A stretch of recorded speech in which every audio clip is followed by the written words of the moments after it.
Woodland Village was a peaceful place, and the citizens there had no idea what catastrophe would await them. They never, ever, ever expected such a...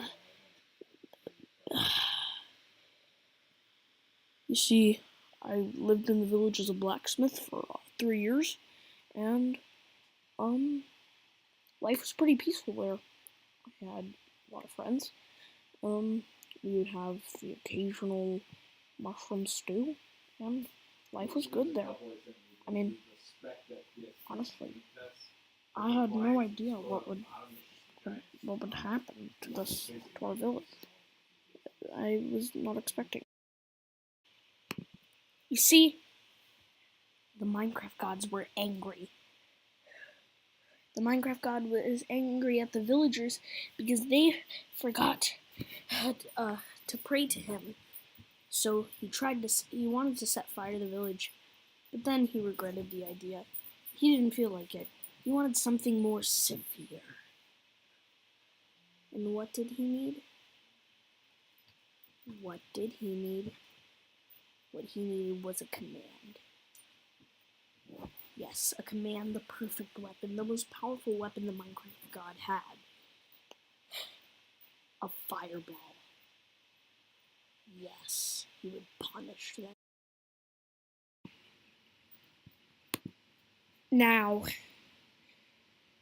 suddenly, the fireball dropped. This was very unexpected,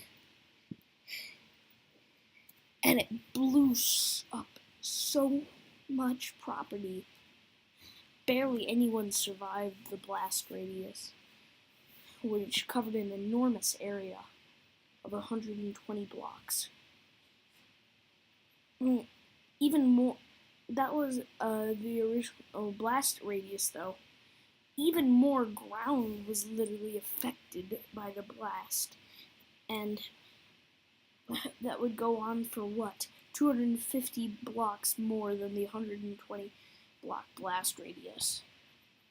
It was so catastrophic that even homes that weren't within the blast radius were decimated.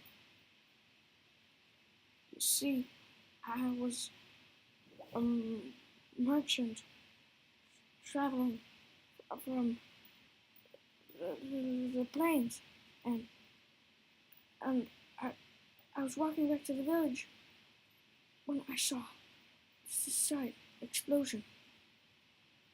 A second bomb had dropped that day.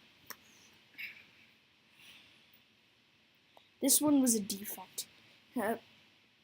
Somehow it exploded in midair and didn't actually do any real damage.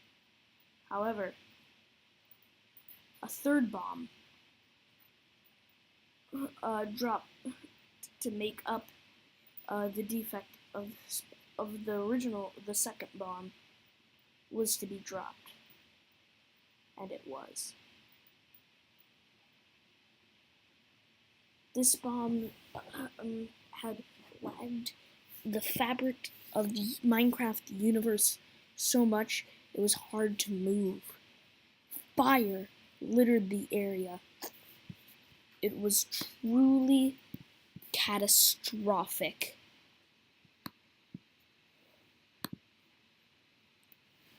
During the next couple years, giant groups of mountains were bombed to the ground.